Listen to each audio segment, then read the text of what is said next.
Bhume suretara varutha vimarditaya. Klesha vayaya kalasita Krishna Kesha. Jatha kareshati janan upalakshya marga. Karmani chatma mahimapani bandhanani. Bhume suretara varutha vimarditaya. Klesha vayaya kalayasita Krishna Kesha. Jatha karishyati janan upalakshya marga. Karmani chatma mahimapani bandhanani. So this verse is being spoken by Lord Brahma, and in the elaborate purport which Prabhupada has presented to this verse, there are many, many important points to meditate upon. However, as this is a short class, we will only cover some of them quickly. So Lord Brahma is describing how when the world is overburdened, then the Lord appears to reduce the burden of the earth. And how the Lord acts in an extraordinary manner to show that He is the real personality of Godhead.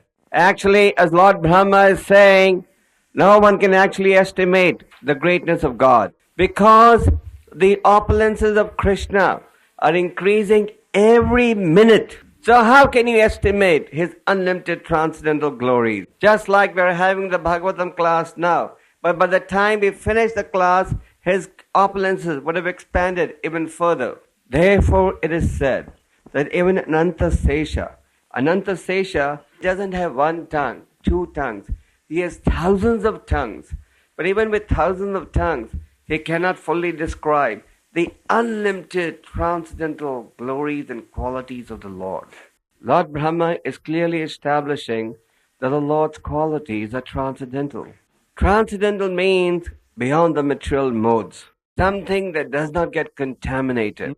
Therefore, in the Bhagavad Gita, Krishna explains, Janma karma chame divyam evama vedi tatpataha tyakta deham pana janma naitimam iti sarajuna. My coming and going is both completely divyam or transcendental. Krishna is avyaya. Avyaya means inexhaustible. And He has unlimited transcendental forms. Therefore the Brahma Samhita says, Advaitam Achyutam Anadi Ananta Rupam. Ananta Rupam.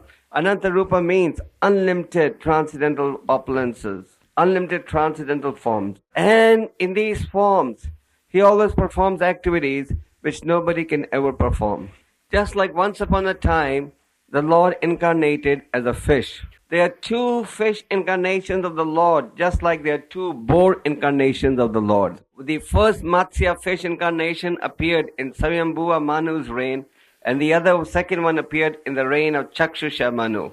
So in the first Matsya incarnation, the Lord saved the Vedas, who were stolen from Lord Brahma's mouth by a demon called Harigriva. The whole world was inundated with water, and this demon came and stole the Vedas out of Brahma's mouth. So, in the fish incarnation, the fish killed the demon and brought the Vedas back to the Lord Brahma. Then, in the second incarnation, which took place during the reign of Chakshusha Manu, the Lord, as Matsya Avatar, performed a very wonderful transcendental pastime with his beloved devotee called King Satyavrata. So, King Satyavrata was practicing great austerity in order to please the Lord. He was living only off water. So one day, when he was taking the water from the river to drink, he saw a small fish in his hand. A small fish came along with the water in his hand. So when the fish came in the hand, the king threw the fish back in the water and said, you go back in the water, don't come with me. The fish said, King, you must protect me. If you leave me in the water, the bigger aquatics will eat me up. So the king was very compassionate. So he took the fish and took it home. And he put the fish in a jug of water. But the next morning when he got up, he saw that the fish had expanded itself to cover the whole jug. And there was no place. The jug was very small for the fish to live in. So the fish told the king, please take me out of here. This jug is too small for me. So the king took the fish and threw the fish in a bigger pond. But when he put the fish in the pond, within instantly, as soon as he put the fish expanded itself and covered the whole size of the pond. Then the king took and the fish told the king, please, this water is not enough. Put me in more water. Then the king carried the fish again to a bigger river. Again, the lake turned out to be very small. Finally, the king took the fish and put it in a big sea. Again, the fish expanded itself unlimitedly to cover the whole length of the sea. So the king was amazed. He said, I have never seen something like that. You must be the Supreme Personality of Godhead. And it was the Supreme Personality of Godhead that appeared as Matsya Avatar. It's a little long story, and the Lord appeared as Matsya Avatar 8 million miles long. Have you ever heard of a fish 8 million miles long? And it was golden in color. Similarly, the Lord appeared as Vamanadev. And in 2 steps, he covered the earth, and in 1 step from the earth to the sky, everything was covered. So, in brief, the Lord's pastimes are all unimaginable and inconceivable. Just like he lifted the Govardhan hill, just like a small child lifts a mushroom from the earth.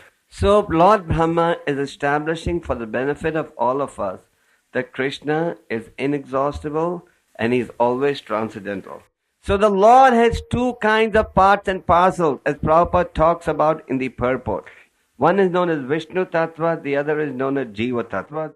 Swamsa and Vibhinamsa. Swamsa means the personal expansion of the Lord. This is also known as Swamsa or Vishnu Tattva. Then there is Vibhinamsa. Vibhinamsa means Vibhinamsa also means the Jiva Tattva or the living entities. So the Lord expands through the Vibhinamsa and Swamsa expansion. Lord Krishna's expansions are also, Lord Krishna is also known as Shiva. Shiva means all auspicious. So, the Lord expands as Swamsa or Vishnu Tattva, and he performs many different transcendental pastimes. The demigods also belong to the Jiva Tattva category. So, and the Paramatma belongs to the Vishnu Tattva or Swamsa category. The Swamsa category is as powerful as the Supreme Lord himself. But in the Vibhinamsa category, only a minute percentage of the Lord's potency is possessed. So, as the purport is saying, the Lord has innumerable expansions. The problem in Kali Yuga is the Jiva Tattvas are claiming that they are Vishnu Tattvas. The Vibhinamsas are claiming that they are Swamsas. Those who are bogus are claiming they are expansions of God. So there's so many expansions of the Lord that you cannot even count them. Lord Chaitanya Mahaprabhu has said, just like you cannot count the atoms that come and go out of a window, or you cannot count the waves on the banks of the ocean. Similarly, the unlimited expansions and incarnations of the Lord cannot be comprehended or listed. Naham prakasha sarvasya yoga maya samavrataha. Lord Bhagavad Gita 7th chapter explains how the Lord does not reveal himself to everyone. Queen Kunti has very nicely explained this point in the Srimad Bhagavatam 1st canto. She says that just like an actor when he does makeup and go on the stage, then you cannot recognize who is that actor.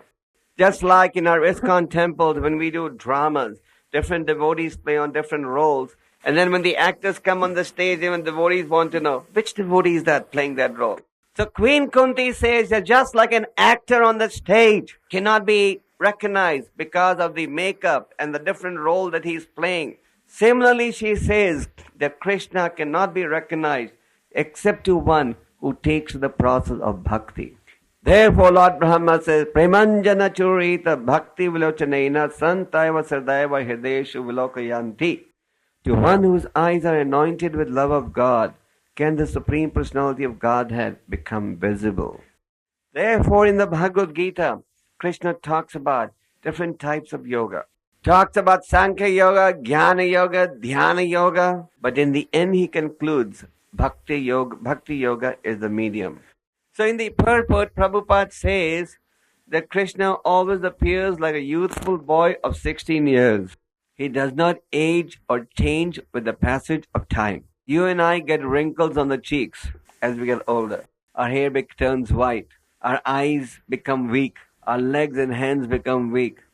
But in the case of Krishna, he always remains youthful and fresh. Therefore, it is said, Adhyam Purana Purusham Nav Yaunam Cha. Thou, Krishna, is the oldest. He appears ever youthful. Why? Because he is transcendental. Every morning we greet the deities accompanied by the prayers of Brahma Samhita. And one of the lines of the prayer is Govindam Adi Purusam Tavam Aham Bhajami, which means, Govinda, you are Adi Purusam, the original person. So Krishna is the original person, but still he looks youthful. According to Prabhupada said many times that by mature calculation on the battle of Kurukshetra, Krishna was at least 120 years of age, but he looked like a youthful boy of 20. So Krishna is transcendental and beyond the material modes. Now why does the Lord come? As the verse and the purpose says, to reduce the burden of the earth. The earth is overburdened with sinful activities. Bali Maharaj told Shukracharya in the 8th canto of the Bhagavatam that the earth can tolerate the weight of mountains, oceans, rivers, but it cannot tolerate a liar. But today, virtually everyone's a liar. Everyone wants to be Ravana. So, Krishna has incarnated again. 500 years ago, Krishna incarnated as Lord Chaitanya. And now, in the present Kali Yuga, Krishna is again incarnated. Who knows where is that incarnation? Prabhupada said Krishna has incarnated in the womb of this Krishna conscious movement. So this Krishna conscious movement is the present day incarnation of Krishna. Because this Krishna conscious movement is giving nothing but Krishna's message. And Krishna's message is meant for what? For reducing the sinful burden on the earth. And where is Krishna's message contained in? And this Krishna's message is in Prabhupada's books. So when we do book distribution, that is an activity to reduce the burden of the earth. When we do book distribution, that is an activity to reduce the sinful tendencies of society. When we do book distribution, that is for the purpose of establishing dharma on this planet. When we do book distribution, that's an activity aimed at fulfilling the inner desires of the Lord. What is the inner desire of the Lord? To bring everyone back to Him. Just like it is a natural desire of every mother or father to have their children with them. Similarly, Krishna says, Aham bija pradapita. I am the seed-giving father of all living entities. So Krishna wants all the living entities to return to Him. But they don't want to return. They seem to think that material life was happy. That is the part of Maya. Even the hog that is eating stool, living in filth with his wife and numerous children, is very happy in that situation. You may not see hogs in action in Moscow area, but if you go to the Asian segment of CIS and India, you'll see the hogs in action. In India, you see how the hogs are living in stool and they're so happy, smiling. Even Indra was once disrespectful to his spiritual master. So he was cursed to take the body of a hog. So when he got the body of a hog, he was really enjoying that body. He had wife and piglets, children, many children. Pigs produce a lot of children. So Lord Brahma came to Indra once and said, now your punishment is over. Return to resume your duties as the administrator of rain. Indra said, no, now I'm happy in this body. I'm not going to give this up. Finally, Brahma had to come with a butcher's knife and show the butcher's knife. Then Indra agreed to return to his. That's why even if you have a fly, you go to drive the fly away or catch the fly, it'll run away. So everyone loves his body. Everyone identifies with the body. Nobody wants to part with the body. Not just the human beings, but even the insects, even the ant. When you try to catch the ant, it will run. So this is due to avidya. Avidya means ignorance. Identifying with the body, the senses, and the different desires of the mind. This avidya has to be smashed, destroyed. With what? With vidya. Vidya means knowledge. Dharmam ti sakshat bhagavad pranitam. Religion means the words of God. So we can only destroy avidya with vidya. Just like darkness can only be destroyed with light. So these books of Prabhupada are actually vidya and meant to destroy avidya. So when you devotees go on book distribution, You're carrying the medicine that can cure the disease of sense enjoyment. In the purport of this verse, Prabhupada talks about the Vishnu Dutas, how they saved Arjamil.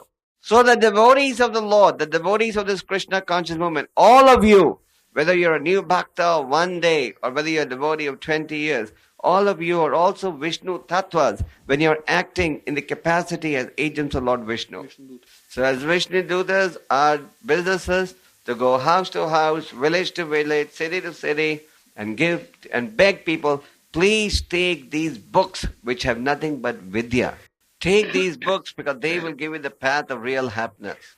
And all those who take part in this transcendental activity are blessed by the spiritual master Prabhupada and the whole parampara. So Lord Brahma, to summarize the verse, Lord Brahma is describing the transcendental nature of the Lord. So when you distribute these books, people understand how great God is. We just don't say God is great. We say how great God is.